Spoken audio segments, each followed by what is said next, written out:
Yo. Maybe.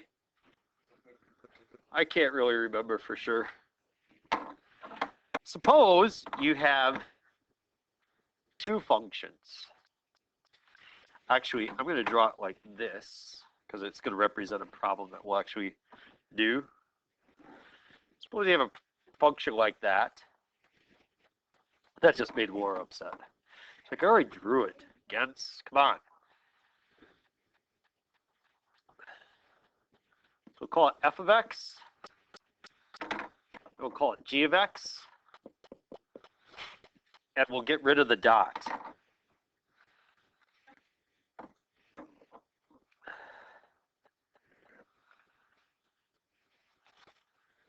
If we rotate that around the x-axis, you can see that you get, say, that type of a shape. Now, to help you see the shape better, I'm going to do my very best here. This is the region that you're rotating around. This is the actual area. There is no area there. Agreed? So when you rotate it around, you're going to have a solid space here, but here there's not going to be anything, is there? So if I draw what that looks like and try to be very careful,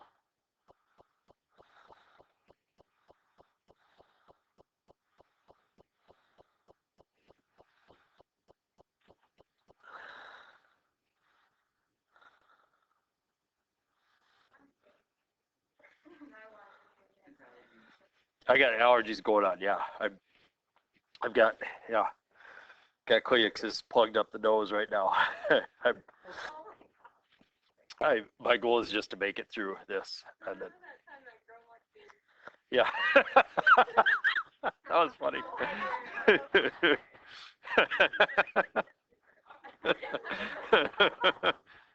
She didn't find it very funny.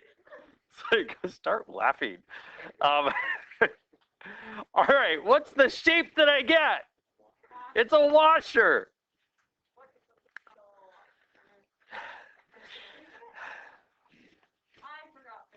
It's okay.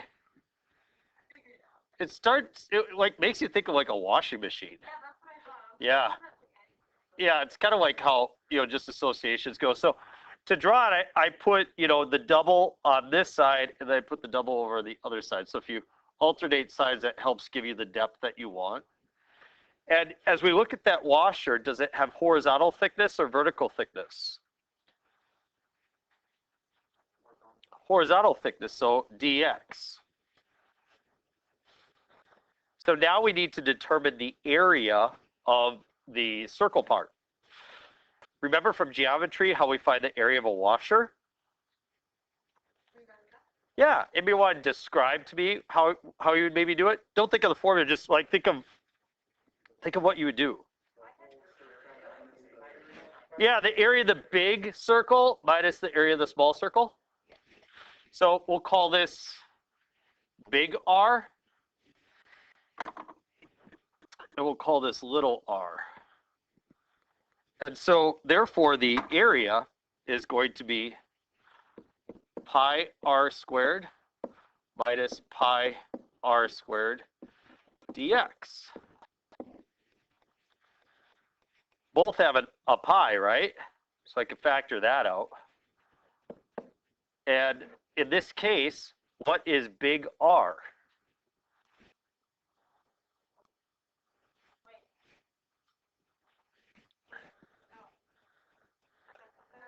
Yeah, it's that top function, right?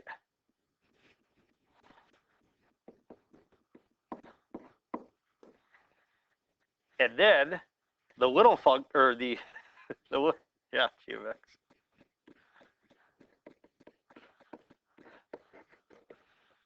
Great. So that's the volume of one washer. How many do we want? An infinite, which is super easy to do. We just slap on an integral. We do f of x squared minus g of x dx. and integrate boundaries that are x boundaries wherever we started to wherever we had. So the cool thing about calculus is we looked at disks and we looked at washers. You can actually take any shape. It doesn't have to be a disk or washer, any shape, and integrate it, as long as you can just find the area of it. So let's do a basic example. So find the volume of the area bounded between y equals x squared and x equals y squared rotated around the x-axis.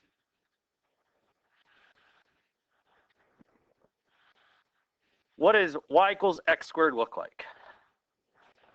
Parabola. What does x equals y squared look like?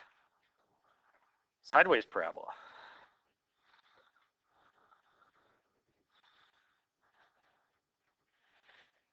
And if you rotate that around the x-axis,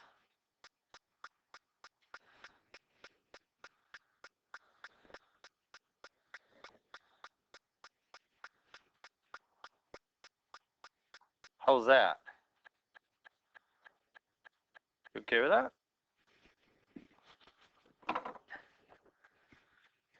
We can see that if you take this little rectangle, again, that rectangle shows the height. You know, your f of x minus g of x, where we're finding the area between two curves. That's a slice that we are rotating.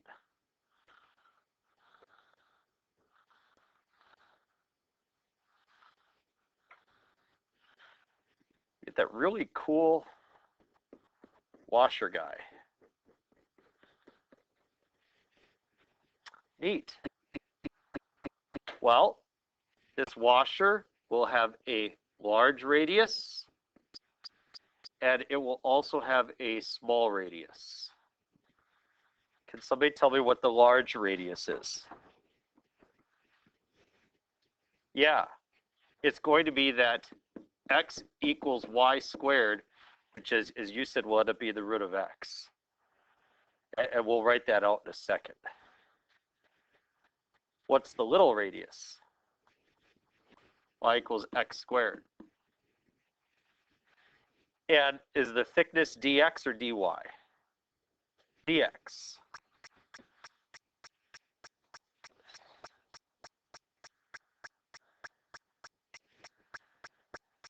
Because it's dx, see how this has an x squared, but this has a y squared. We can't have that. So therefore, when we square root both sides, we get y is equal to the root of x.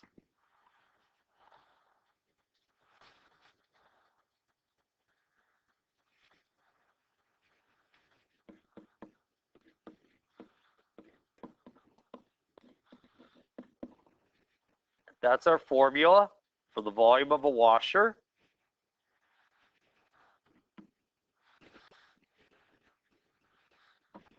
What do you get if you square big R? You get x. What do you get if you square little r?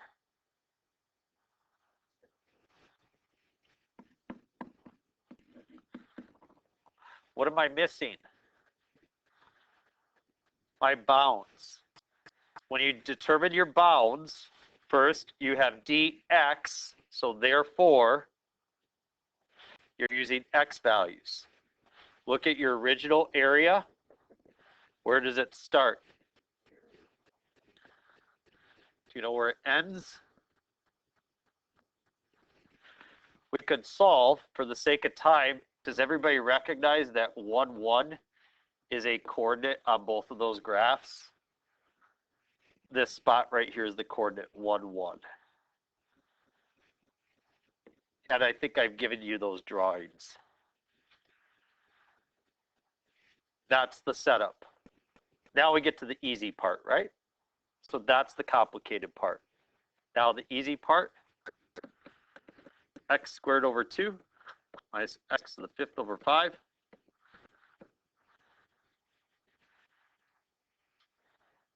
As we see, when you plug in 1, we get 1/2 minus 1/5. Or 5/10 minus 2/10. 3 pi over 10.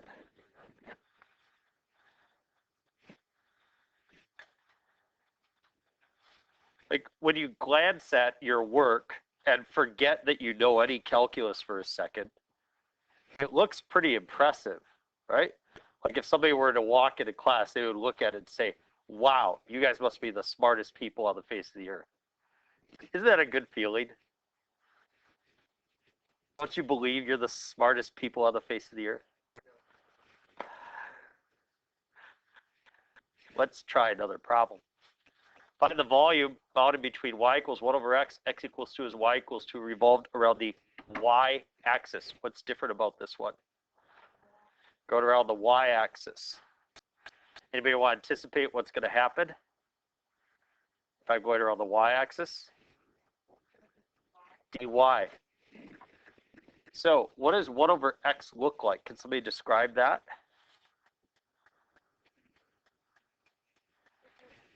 The reciprocal function looks like this. And if we're bounding from x equals 2 and y equals 2, we're talking about the first quadrant. So that's our shape. I'll draw it a little bit larger here.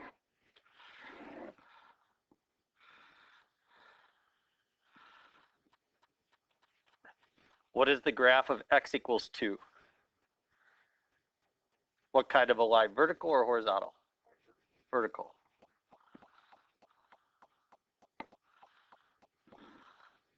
Y equals 2?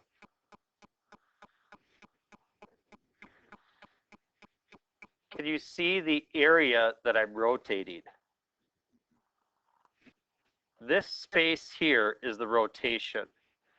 Rotating around the y-axis. So I'm going to draw this over here.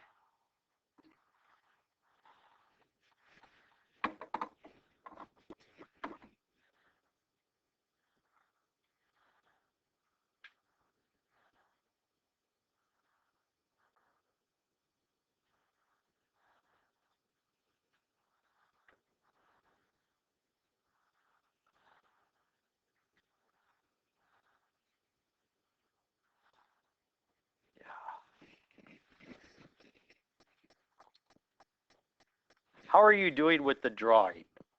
Is it hard? It's tough to do? I'm not asking you to give me an A+, but is it sufficient at least for you to see what the heck is going on?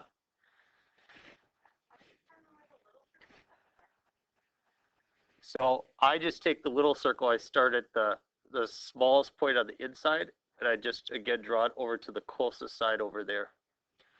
Inside, outside, and I put a double on the top, and then a double on the bottom. That helps to see kind of that dimension. You can even shade it in a little bit. That even helps more. So can somebody describe for me anything? Like what might that shape look like if you were to actually revolve the whole piece? Compare it to something. A what?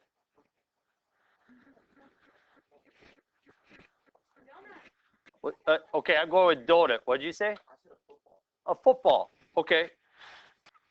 Is a football hollow? Okay. All right. So we're. Oh, so you're saying air on the inside. Got it. Okay. I'm going with the donut. That's kind of what I was thinking, except the donut would have more of a rounded edge. Okay. So I think that's a good spot. So let's. I'm going to draw this out. Make sure we figure out exactly what the heck is going on, because this seems really confusing right now.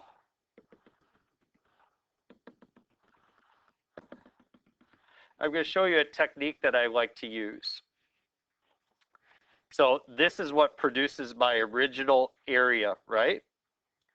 And I like to then draw these important points down.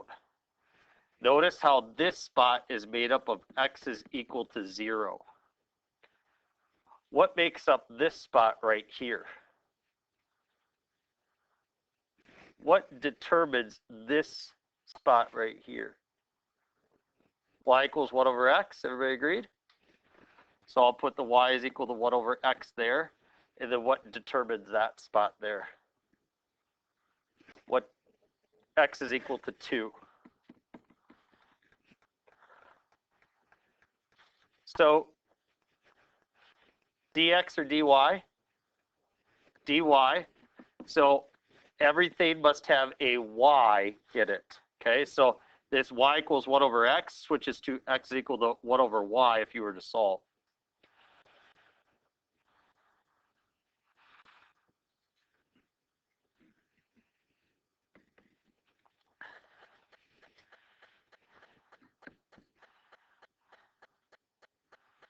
So when you look at the small radius is the distance from here to here. And when you're looking at distances, you can simply do right minus left. Or the distance from 1 over y to 0 will be 1 over y minus 0, which is just 1 over y. Whoop, I'm sorry, that was little r, right? We'll put that on the end here. And then what's the big radius?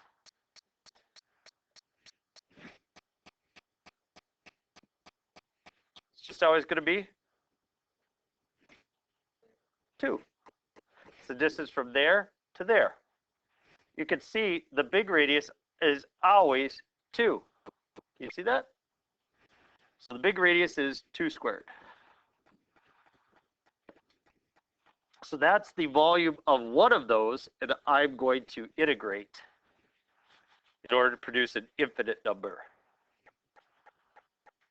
Now I need what? Bounds of integration. So I look at my original area. Can anybody see what the top bound is? 2. The bottom bound, that's harder to see, isn't it? That would be the intersection of x equals 2 and this guy. If you put 2 in for x, what do you get for y? 1/2. Does it make sense by looking at my drawing that that's like 1/2? Sure does. So away we go.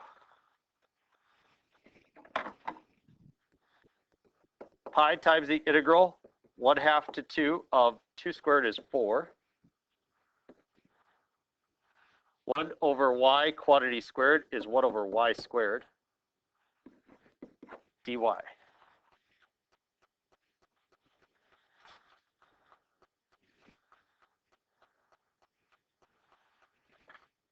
Pi times the antiderivative of 4 is 4y. The antiderivative of 1 over y squared. I think I heard it. Close. I'm going to add 1, right? So it'll be -1. So it'll be y to the -1 over -1, which is, so it'll be a plus 1 over y.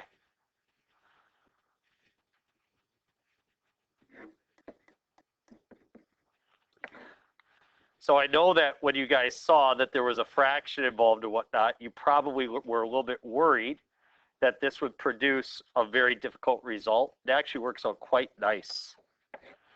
We plug in 2 and we get 8 plus 1/2.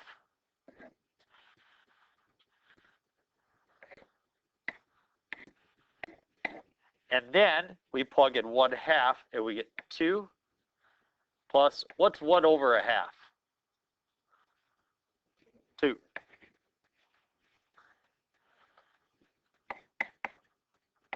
And so we get 2 plus 2 is 4. 8 minus 4 is 4.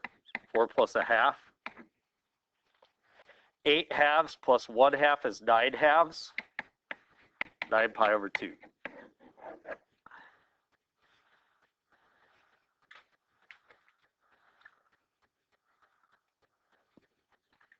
Good work. That's all we're going to have time for today. And that's fine, because that's enough to take you through the first part of washers. Washers are always a multiple day activity, and I just want you to know that the next time we talk, we're going to be revolving around y equals -2. So it's not the x or y axis. What happens when we revolve around something else? If you look at your worksheet for this unit, volumes by washers part 1.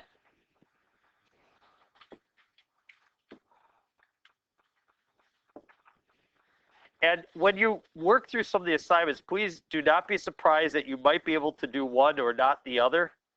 And don't hesitate to reach out either. I can sometimes get you going quickly on something. But again, so what I did with this one is I shortened it to 6 problems. And I've provided those drawings. So again, around the x-axis, so you can see again, well, that didn't work very well. As you rotate around the x-axis, you can see again that you're going to get that, that washer shape right there. So you can follow the x-axis or the y-axis. You can see the top and the bottom, and hopefully that should help. And a lot of times, like in this situation, you can see that the big radius in that situation is just going to be 1. A lot of times there is just a number that causes the outer radius or the inner radius.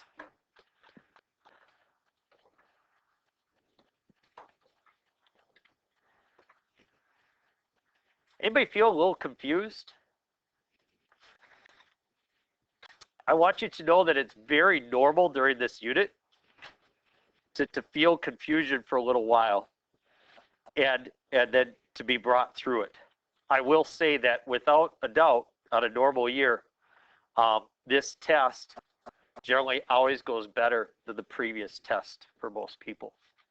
It takes a little bit of time. It's very spatial, and it's hard to visualize sometimes. Don't give up. Keep working through it. Trust me, I think you'll be okay. Okay.